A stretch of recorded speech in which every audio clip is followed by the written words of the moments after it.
দর্শক, আজ সন্ধ্যা 7:30টায় বাংলাদেশ বনাম ইন্ডিয়ার ফুটবল ম্যাচ।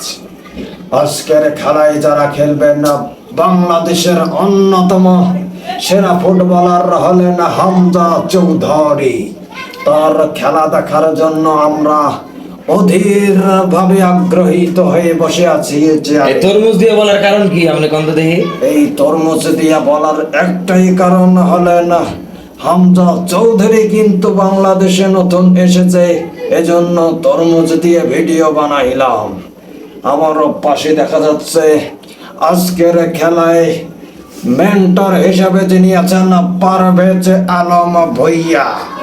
তিনি অত্যন্ত মেধাবী এবং অশ্লীল। কি কইলেন?